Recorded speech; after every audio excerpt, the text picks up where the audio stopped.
Assalamualaikum warahmatullahi wabarakatuh. Selamat pagi anak-anak. Apa kabarnya nih hari ini? Ada yang masih ngantuk gak? Yuk melek teman-teman. Ada yang udah sarapan belum nih? Pagi-pagi kan biasanya ada yang belum sarapan gara-gara kesiangan. Nah, yang belum sarapan kalian bisa sarapan di jam istirahat ya. Oke. Buat kalian mungkin baru kenal ibu, pertama kali ketemu ibu gitu, bisa kenalan dulu yuk sama ibu.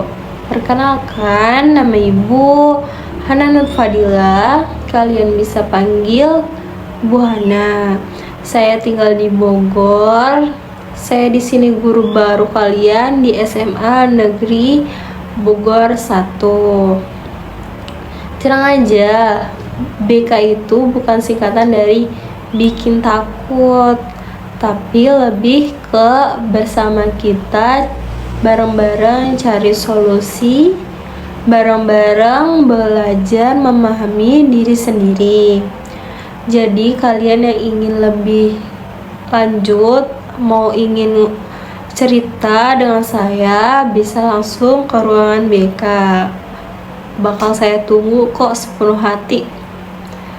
Baik, tapi sebelum kita ngobrol lebih lanjut, yuk alangkah baiknya kita awali dulu dengan berdoa biar kegiatan kita hari ini berjalan lancar dan bermanfaat. Oke.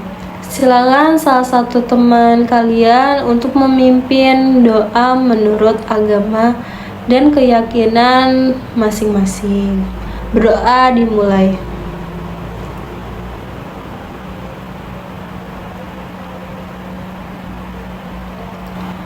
Nah, hari ini kita cuma ngobrol santai aja nih, bukan bahas materi yang serius, tetapi topik yang kita pelajari ini soal hal penting yang sering kita butuhkan, tetapi jarang kita sadari. Apa sih? Yaitu resiliensi. Ada yang pernah dengar gak? Atau ada yang pernah baca nih, resiliensi itu apa nih? Baik, singkatnya ini kemampuan kalian buat tetap berdiri tegak walaupun diterpa masalah, tekanan, kegiatan, entah itu dari soal pelajaran, teman, keluarga, atau perasaan kalian sendiri yang kadang emang suka ribet aja gitu. Nah, kita bakal ngobrol begini nih topiknya. Sebelum kita mulai, Ibu mau ngasih tahu nih, ada beberapa hal yang emang penting untuk melakukan layanan dasar di bimbingan konseling, termasuk buat hari ini. Kita menggunakan layanan informasi. Ada yang tahu gak?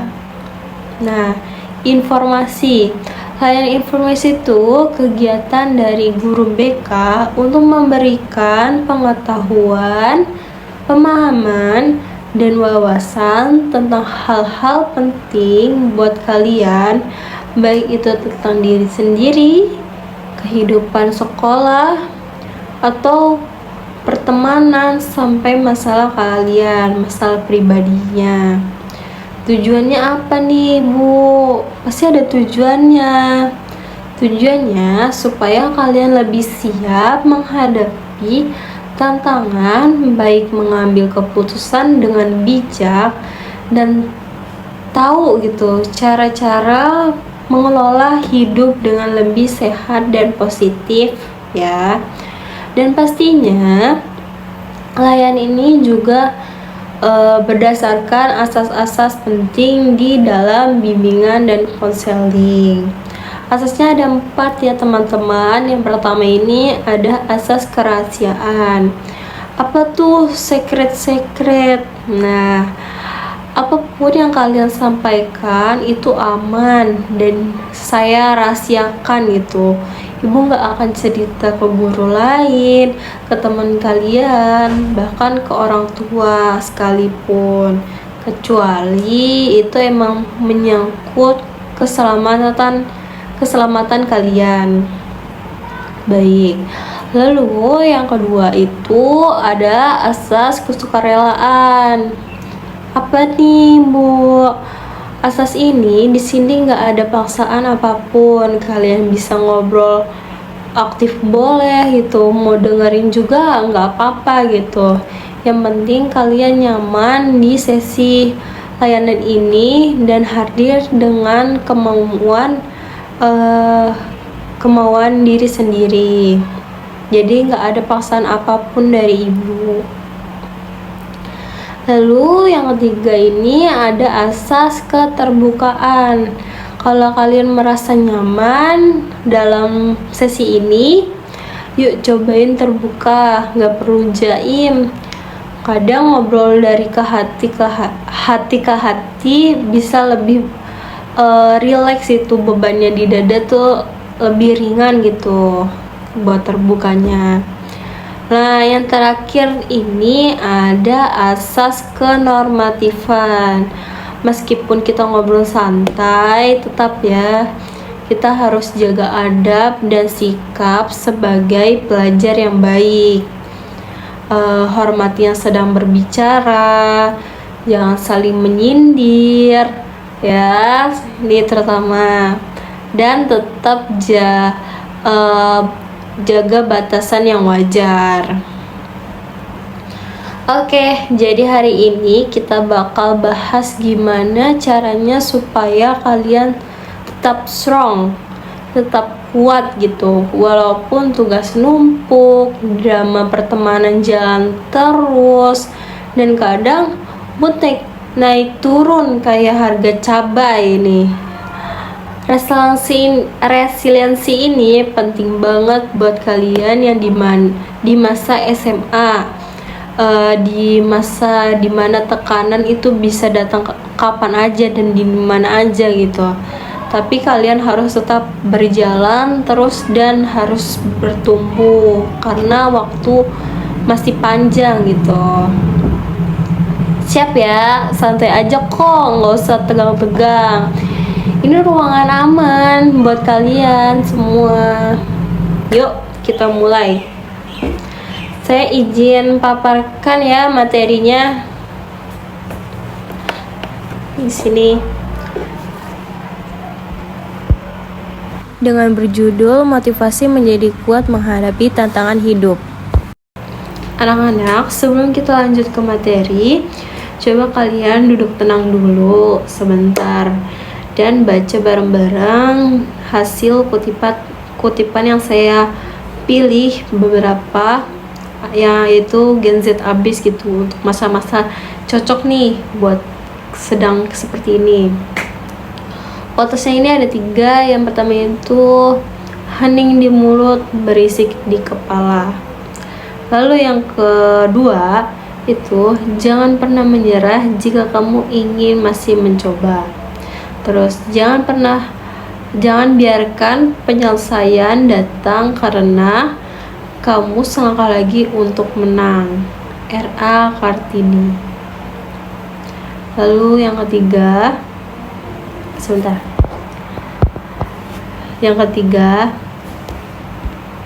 Yang ketiga yaitu hasil yang indah tidak terlahir dari langkah yang mudah. Sederhana ya kalimatnya, padahal cuma kata-kata doang, tapi semuanya itu memiliki makna yang masing-masing. Maknanya tuh dalam banget gitu kalau kalian lebih nyarap gitu. Kadang kita lupa loh bahwa setiap orang pasti memiliki masa-masa yang berat. Ada yang diam-diam nangis setiap malam, kita nggak ada yang tahu gitu. Ada yang ketawa di luar tapi aslinya tuh hatinya remuk. Ada yang dipikirin gitu. Terus ada yang tetap hadir di kelas nih kayak sekarang ini, tapi aslinya tuh rasanya ada yang pengen nyerah gitu, pengen hilang gitu. Pasti ada kan di salah satu kalian. Nah, ini cocok banget nih buat kalian yang emang lagi stres banget di masa-masa SMA ini. Quotes ini juga mengajak kita supaya berhenti sejenak dan ingat lagi, kenapa sih kita masih bertahan sampai hari ini dan detik ini gitu. Apa yang kita bikin kita tetap bangun pagi meskipun rasanya tuh pengen nyerah aja gitu. Pasti ada kan pikiran begitu.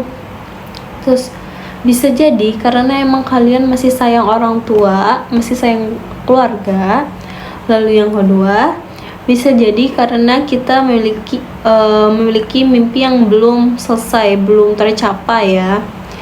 Atau mungkin karena kita ini belum mau menyerah pada diri kita sendiri.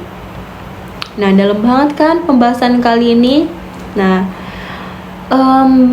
bertahan itu bukan berarti semua bakal baik-baik aja, tapi justru karena kita tahu di tengahnya hancurnya semangat hidup, rasanya pengen nyerah, dan beban hidup, kita masih punya pilihan gitu buat terus jalan, walaupun pelan, walaupun sambil nangis juga tuh. Tapi kita harus tetap jalan terus sampai ke finish ya, teman-teman. Oke. Dan hari ini coba kalian tanya ke diri kalian sendiri. Alasan apa kalian buat bertahan sampai detik ini? Ibu kasih waktu dalam 2 menit.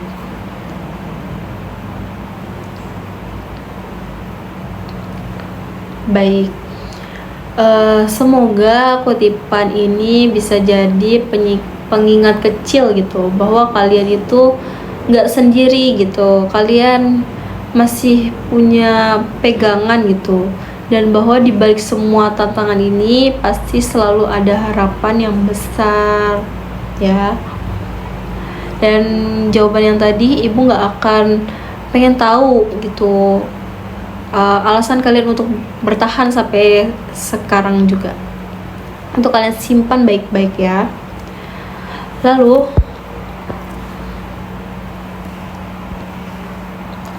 di slide pertama di sini, resiliensi itu apa sih, Bu? Bukan nama produk kecantikan ya, bukan skincare atau artis Korea ya.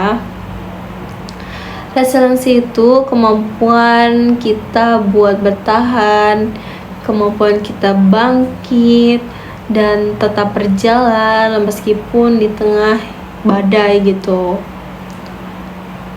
Ya, emang berat ya. Jadi resiliensi adalah ini kemampuan adaptif seseorang untuk bertahan, bangkit, dan tumbuh dari tekanan atau kesulitan hidup. Ini mencerminkan keseimbangan psikologis, sosial, dan akademik. Nah, ada yang ini gak paham nih maksudnya?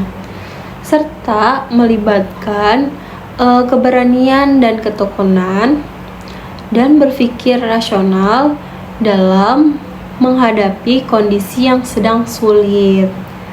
Jadi resiliensi ini bukan berarti bebas dari tekanan, bebas dari stres ya teman-teman, tapi kemampuan kalian untuk mengelola emosi dan situasi yang sedang sulit secara sehat dan lebih produktif lagi gitu. Jadi artinya apa sih, Bu? Gitu. Artinya ini orang yang memiliki resiliensi bukan berarti dia nggak pernah nangis, dia nggak pernah gagal dalam tujuannya gitu, atau hidupnya lancar aja, enggak ya teman-teman. Tapi dia tahu bagaimana caranya bangkit lagi setelah jatuh. Dia tahu waktunya kapan aja dia harus jalan lagi setelah jatuh yang tadi gitu. Dan dia memiliki keberanian buat menghadapi hidup apa adanya ya, tanpa lari gitu, walaupun sambil nangis pun gitu gak apa-apa ya. Terus di slide selanjutnya, nah ternyata resolusi ini ada komponennya teman-teman nih, kayak bahan dalam resep ya, ada komponennya. Ada 4 nih yang penting banget. Ada yang mau ini baca? Baik. Yang pertama yaitu determination, yaitu keteguhan hati. Ini yang bikin kita tetap lanjut walaupun rasanya itu pengen nyerah gitu. Jadi kita harus memiliki keteguhan hati dalam diri kalian sendiri, ditanamkan ya. Lalu yang kedua ini endurance, yaitu memiliki ketabahan. Kadang yang bikin kita tetap berdiri itu bukan karena semangatnya gitu, tapi karena kita sabar dan tabah ya. Lalu yang ketiga itu ada adaptability, yaitu fleksibel, hidup kapanpun bisa berubah gitu. Kita harus bisa mengikuti dan menyesuaikan diri gitu. Bagaimana kita harus bisa beradaptasi. Lalu yang keempat itu yang keempat itu recuperability, yaitu kemampuan buat pulih ya. Aduh, seperti luka yang bisa sembuh, kita juga bisa pulih loh secara emosi dan mental. Nah, dari keempat yang tadi, hal yang udah mulai terbentuk dalam diri kita, hidup akan lebih semakin ringan. Kita akan legowo, kita akan lebih ringan buat ngejalani hidup kalau kita memiliki 4 tadi komponennya. Ya, teman-teman. Lalu ada nih slide 3. Ya. Resolusi itu nggak akan muncul gitu aja dalam diri kita. Ada yang namanya faktor-faktor pendukung supaya memiliki jati diri yang kuat gitu. Yang pertama ini ya itu saya sudah bilang, yaitu yang pertama dari diri sendiri. Misalnya kalian memiliki dari diri sendiri. Misalnya kalian memiliki rasa percaya diri, kalian memiliki rasa spiritualitas yang bagus, dan bisa mengelola kemampuan emosi dengan baik ya. Kalian kenali dulu diri kalian sendiri sampai mana gitu. Lalu yang kedua itu ada di dukungan orang tua. Dukungan orang tua tuh penting banget. Kalian gak harus sempurna kok dukungannya, tapi yang penting tuh saat kita ada peduli, rasanya tuh kuat gitu, kita punya pegangan gitu, kita merasa aman nih sama orang itu gitu. Jadi emang butuh banget ya. Lalu yang ketiga itu dari lingkungan, baik dari guru, teman, sekolah, semuanya bisa jadi bagian dari sistem pendukung. Nah, jadi kalau kalian ngerasa salah satunya ada yang kurang, bukan berarti nggak bisa bangkit loh. Kalian sudah besar gitu, kalian punya pilihan lagi gitu. Tapi kita perlu cari cara gitu buat memperkuat yang lain supaya menjadi 4 tadi loh. Ya. Lalu di sini ada slide keempat, yaitu aspek dan keterampilan penting dalam resiliensi. Ada apa aja sih? Nah, kita masuk nih ke dalam hal-hal yang bisa kita latih supaya kita semakin memiliki rasa resiliensi. di dalam diri kalian sendiri. Yang pertama yaitu self awareness. Apa tuh Bu? Nih ya, di sini kenali dulu diri kalian sendiri, emosinya, kekuatannya, kelemahannya sampai mana gitu. Kalian tuh mana kelemahannya, mana sampai kekuatannya sampai mana. Nah, terus yang kedua itu yaitu emotional regulation, yaitu kadang kita gampang meledak-meledak kalau ada yang bikin kita marah. Tapi semakin dewasa, kita akan harus memposisikan, harus bisa atur waktu kapan kita harus meledak-meledak, kapan enggak ya. Lalu yang kedua, optimis dan positive thinking. Ini juga ini ya, melihat hal buruk sekalipun sebagai peluang buat belajar. Ini tuh penting banget, jadi nggak harus ini loh gitu, nggak usah meledak-meledak gitu. Nah, lalu yang keempat ini adalah problem solving. Jadi ini tuh bukan lari dari masalah, tapi belajar menyelesaikan satu persatu yang menurut kalian emang harus duluan gitu. Yang kelima yaitu social support. Jadi kalian gak perlu gengsi buat minta bantuan dari teman, dari guru, untuk tempat bersandar, atau memang malu bisa ke ibu, kapanpun ibu siap gitu. Lalu yang keenam yaitu makna hidup dan spiritual yang bagus. Jadi punya keyakinan bahwa semua ini bukan tanpa arti. Jadi semua ini ada sesuatu yang lebih besar gitu, yang sedang Tuhan siapkan buat kalian ya untuk kedepannya. Jadi ini tuh penting banget buat diri kalian sendiri.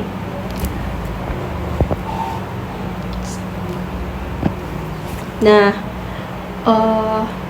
terus di sini ada kita masuk ke dalam manfaat resiliensi akademik. Yang pertama ini ada regulasi dan pengendalian input, kemampuan untuk mengendalikan dorongan dengan berpikir jernih ketika menghadapi tantangan sesaat demi tujuan yang akademik, yaitu tujuan untuk belajar ya. Lalu yang kedua ini optimis ya, kita harus optimis dan efikasi diri, yaitu di sini keyakinan bahwa tantangan bisa diatasi dan percaya gitu pada kemampuan diri untuk sukses gitu. Jadi nggak perlu insecurean ya bahasa Gen Z-nya. Lalu yang ketiga ini kita harus analisis kausal, kemampuan mengevaluasi penyelesaian kegagalan dan mengambil langkah perbaikan. Jadi kita harus tahu nih yang harus kita perbaiki, yang salah. Nah, terus yang keempat itu ada empati dan sebentar. Yang empat itu empati dan reaching out, peka terhadap orang lain dan tidak mudah menyerah saat menghadapi situasi kegagalan yang memang sulit gitu. Yaitu kita bisa mengolah stres saat ujian dan tugas menumpuk. Kita harus bisa lebih bijak lagi gitu. Terus yang kedua itu kita harus lebih percaya diri meskipun nilainya emang nggak sesuai gitu. Perasaan aku jawabnya bener deh gitu, kok nilainya jadi segini gitu.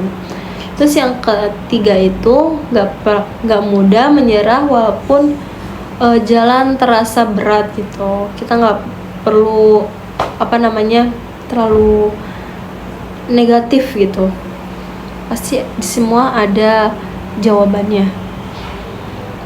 Nah, ibu akan memaparkan video ini. Ibu akan memberikan video dalam durasi 6 sampai 5 menit gitu. Kalian simak ya.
Baik, di video ini menggambarkan yaitu perjuangan yang melawan perasaan cemas tadi. Individu berjuang melawan rasa cemas, depresi, dan keraguan pada dirinya yang sering dialami banyak orang, terutama remaja, yaitu kalian kan. Makanya ini cocok banget nih. Pesan utamanya adalah bahwa kita ini semua pernah merasakan tidak cukup baik gitu, tidak dihargai, atau diri sendirian gitu, kesepian gitu. Namun penting untuk mengingat bahwa kita itu berharga juga loh, gak sendirian gitu. Kita mampu melewati masa-masa yang sulit, kita mampu gitu, dan selalu ada harapan serta kedamaian yang bisa ditemukan dalam diri kita sendiri. Jadi apa yang kalian rasakan ketika mendengar kata-kata negatif tentang diri kamu? Coba kalian sampaikan ya. Sebentar.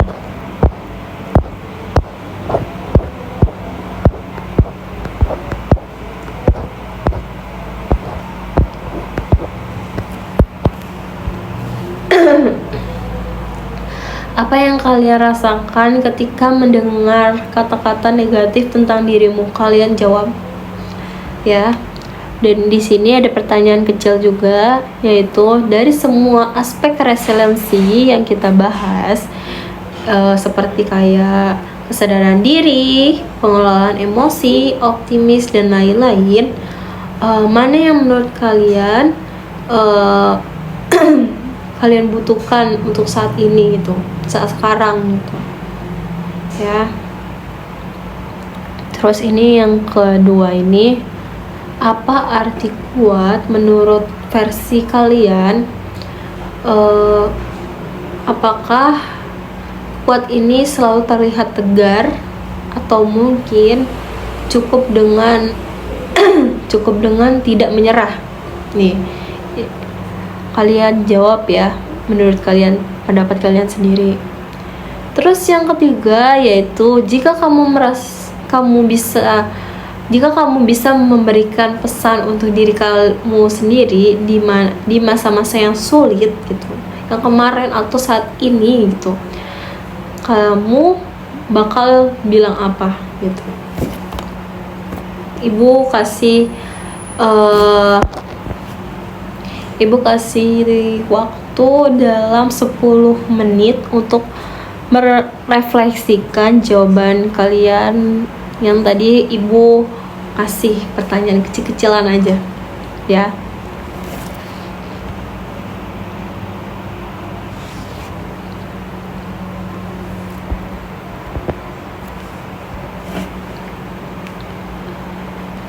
Dah, kita masuk slide kesimpulan. Ada yang bisa nyimpulin gak? Tadi kita tuh membahas apa nih? Ada yang bisa gak? Jadi semuanya teman-teman, bahwa semua orang memiliki potensi buat menjadi lebih kuat, buat menjadi kuat gitu.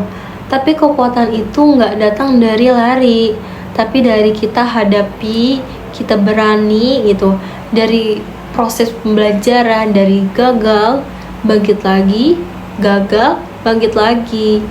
Itu namanya proses sukses gitu guys.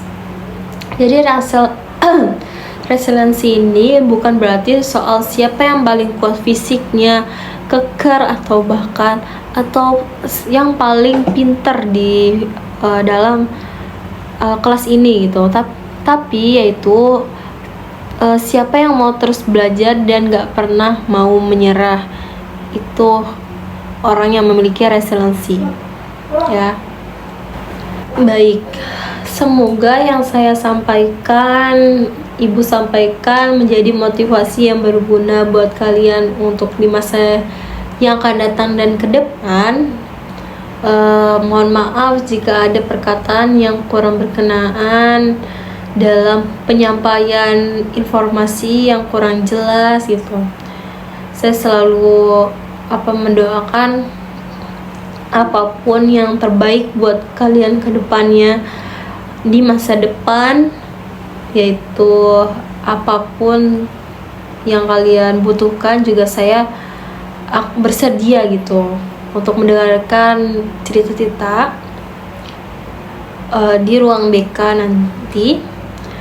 Baik, jadi saya undur diri, saya akhiri semuanya. Wassalamualaikum warahmatullahi wabarakatuh.